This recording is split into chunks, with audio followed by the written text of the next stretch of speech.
I never thought I'd be standing on the icy plains of Ageron, an insignificant outpost on the edge of human space, facing down an alien horde. But here I was, encased in my exosuit, the blue energy of my armor humming with anticipation. My name is Captain Anna Reilly, and this is the story of how we made our last stand against the Rinthians. The outpost on Ageron was supposed to be a quiet assignment, a place for soldiers to recharge before heading back into the fray. The vast, icy landscape stretched endlessly in all directions, a frozen desert that seemed to swallow sound and hope alike. The base itself was a collection of low, squat buildings, their utilitarian design stark against the white expanse. It was here, in this desolate place, that our resolve would be tested. It all started when the warning sirens blared throughout the base. A Rinthian scout ship had been spotted entering the atmosphere. The Rinthians were relentless warriors, their chitinous exoskeletons and advanced weaponry making them formidable foes. As I sprinted to the command center, I couldn't help but feel a pang of fear. We were vastly outnumbered and outgunned. "Captain, the Rinthian ship has landed near the southern ridge," Lieutenant Kim reported, her face pale with worry. "Scanners indicate a small contingent, but we should assume the worst." I nodded, my mind racing. "Prepare the defense perimeter and alert all personnel. We can't let them breach our defenses." In the command center, the atmosphere was tense. The holographic display showed the Rinthian ship, a dark blot against the otherwise clear terrain. It was sleek, deadly, a stark reminder of the threat we faced. Our defensive capabilities were limited, and the Rinthian had the advantage of surprise. The base buzzed with frantic activity as soldiers scrambled to their positions. I donned my exosuit, feeling the reassuring hum of the energy field as it activated. The suit amplified my strength and reflexes, giving me a fighting chance against the Rinthian warriors. As we gathered near the southern ridge, the sky darkened with an approaching storm. Snow whipped around us, reducing visibility to mere feet. The Rinthians emerged from the blizzard, their figures distorted by the swirling snow. Their leader, a towering figure with a scarred exoskeleton, raised a clawed hand, signaling the attack. "Hold the line," I shouted, my voice amplified by the suit's comms. Energy beams and plasma bolts filled the air as we engaged the enemy. The clash of metal and the cries of battle echoed across the frozen landscape. The first wave of Rinthians hit us hard. Their sheer ferocity was overwhelming, and despite our best efforts, they began to push us back. I fought alongside my men, every shot counting, every movement a dance of survival. The air crackled with energy bolts, the ground littered with fallen warriors from both sides. Amidst the chaos, a deafening roar shook the ground. I turned to see a massive, ancient structure rising from the ice. It was a cryo chamber, long forgotten and buried beneath the snow. The chamber doors creaked open, and a figure emerged, shrouded in frost and mystery. "Captain, we have an unknown on the battlefield." Kim's voice crackled in my ear. "Orders?" "Hold your fire," I commanded, my curiosity piqued. The figure stumbled forward, eyes wide with confusion and surprise. His face was pale, ice crystals clinging to his hair and eyebrows. He looked around, taking in the scene of battle with a mixture of awe and terror. The cryo chamber had been part of an old research facility, one we thought had been abandoned long ago. Its sudden activation was both a mystery and a potential boon. As the figure approached, it became clear that he was human, though from a time long past. I approached the figure cautiously, my weapon ready. "Who are you?" I demanded. He blinked, his eyes slowly focusing on me. I am Major Tom Bennett, first officer of the starship Intrepid. We crashed here over a century ago." "A century?" My mind reeled at the implications. The Intrepid was a legendary ship, lost with all hands during a mission to explore the Outer Rim. And here was its first officer, frozen in time and now standing before me. "Major Bennett, we need your help," I said urgently. "We're under attack by the Rinthian, and we're outnumbered." He nodded, his expression hardening with determination. "Tell me what to do." Bennett's presence was a game-changer.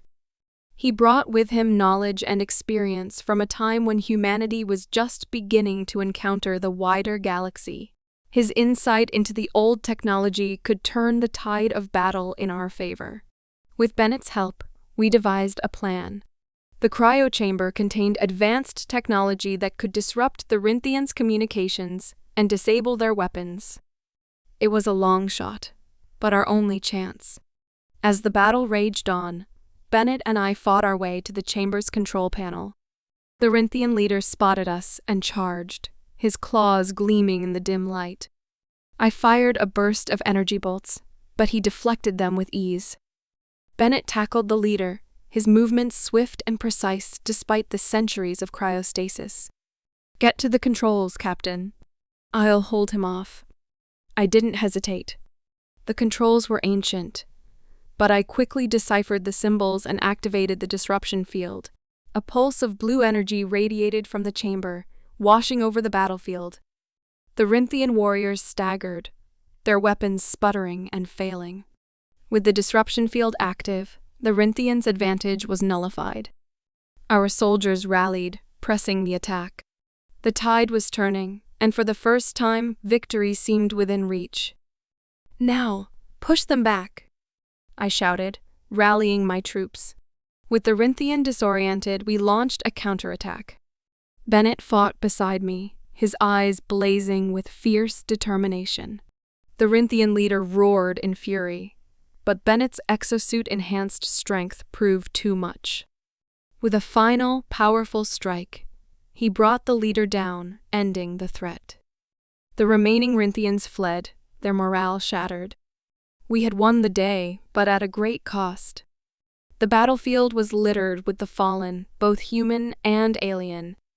In the aftermath, the snow began to fall gently, covering the scene of carnage with a blanket of white. It was a stark contrast to the violence that had just occurred. We began the grim task of collecting our dead, ensuring they would be honored properly. As we tended to the wounded and secured the perimeter, Bennett and I stood together, surveying the aftermath. "You saved us," I said, gratitude swelling in my chest. He shook his head. "We saved each other. This victory belongs to all of us." In the days that followed, we repaired the base and honored our fallen comrades. Bennett shared stories of his time on the Intrepid, and we marveled at the advances in technology and the resilience of the human spirit. Bennett's knowledge proved invaluable. He helped us upgrade our defenses using the old technology he was familiar with. Our outpost, once vulnerable, became a fortress. We knew the Rinthian would return, but we would be ready. Life on Ageron slowly returned to normal, but we knew the Rinthian would not forget this defeat. With Bennett's knowledge and experience, we fortified our defenses and prepared for the inevitable return of our enemies. As I stood on the battlements, looking out over the icy plains, I felt a renewed sense of hope. We had faced the darkness and emerged stronger, united by our shared struggle and determination. "Captain," Bennett said, joining me, "the future may be uncertain, but as long as we stand together, humanity will endure." I nodded, gripping the hilt of my weapon. "To the end." And so, on the edge of extinction, we found the strength to fight on, driven by the unyielding spirit that defines us as humans. The battle for Ageron was just the beginning. Our story would continue, written in the stars and etched in the hearts of those who dared to dream and fight for a better tomorrow. In the weeks that followed, Bennett integrated himself into our ranks, becoming a key part of our defense strategy. His tales of the Intrepid and its crew became legends, inspiring the younger soldiers. He spoke of bravery, of sacrifice, and of the endless curiosity that drove humanity to explore the stars.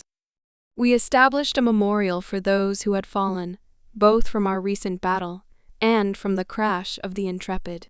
It stood as a testament to our resilience, a reminder that we were not alone in our struggle.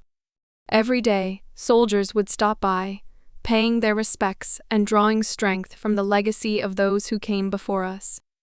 As winter turned to spring, our scanners picked up signs of increased Rinthian activity. It seemed they were regrouping, preparing for another assault.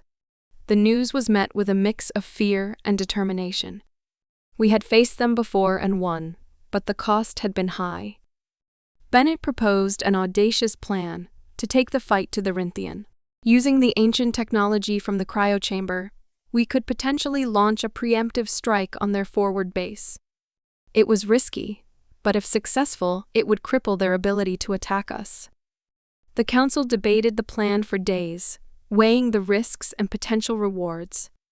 In the end, they decided to proceed. We would strike at dawn, using the element of surprise to our advantage. The morning of the attack was cold and clear. The rising sun cast long shadows across the snow, giving the landscape an eerie beauty. We gathered in the hangar, checking our weapons and equipment one last time. Bennett stood before us, his expression serious. This is our chance to end this threat once and for all. Remember what we're fighting for: our home, our families, our future. Let's show the Rinthian what humanity is capable of. We moved out in silence, our breaths forming small clouds in the frigid air. The journey to the Rinthian base was treacherous, the terrain rough and unforgiving. But we pressed on, driven by a shared purpose. We reached the Rinthian base as the first rays of sunlight touched the horizon.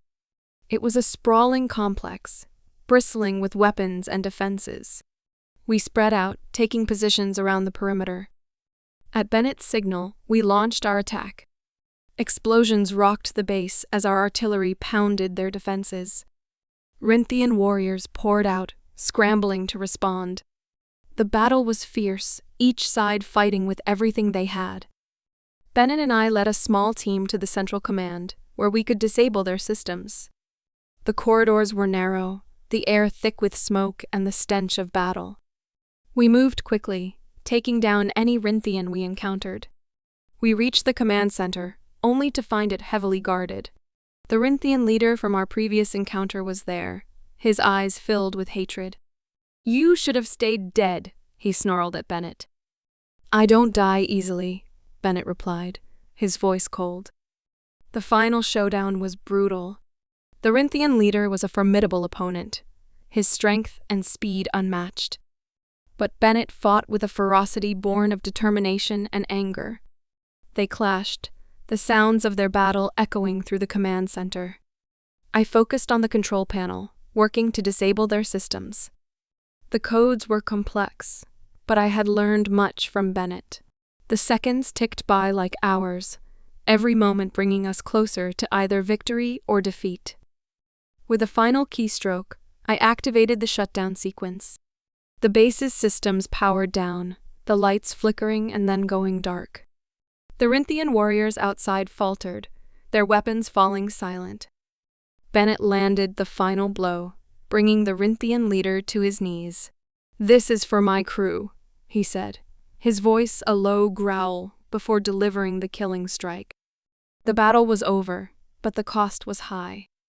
Many of our soldiers lay wounded or dead. We tended to the survivors, securing the base and ensuring no further threat would come from it. Returning to Ageron, we were greeted as heroes. The preemptive strike had been a success, crippling the Rinthians' ability to launch further attacks. We had bought ourselves time to rebuild and strengthen our defenses. Bennett became a legend, his name spoken with reverence by all who heard his story. He chose to stay with us, becoming a mentor and leader, guiding us through the uncertain times ahead. As I stood on the battlements, looking out over the icy plains, I felt a renewed sense of hope. We had faced the darkness and emerged stronger, united by our shared struggle and determination. "Captain," Bennett said, joining me, "the future may be uncertain, but as long as we stand together, humanity will endure." I nodded, gripping the hilt of my weapon. To the end. And so, on the edge of extinction, we found the strength to fight on, driven by the unyielding spirit that defines us as humans. The battle for Ageron was just the beginning. Our story would continue, written in the stars and etched in the hearts of those who dared to dream and fight for a better tomorrow. Our victory at the Rinthian base marked the start of a new era. United by our struggle and inspired by Bennett's legacy, we forged a path forward. The frozen plains of Ageron, once a desolate outpost, became a symbol of resilience and hope. As the years passed, we built a thriving community, a beacon of humanity's indomitable spirit. And through it all, we remembered the battles fought and the lives lost, honoring their sacrifice by living each day to its fullest. Generations later, children would gather around the memorial, listening to the tales of the brave souls who stood against the darkness. They would hear of Captain Anna Reilly and Major Tom Bennett, of the fierce battles and the hard-won peace. And they would learn that no matter the odds, no matter the darkness, humanity's spirit would always shine through. For in the heart of every human lies the strength to dream, to fight, and to endure. And so, the legacy of Ageron lived on, a testament to the unyielding spirit that defines us all.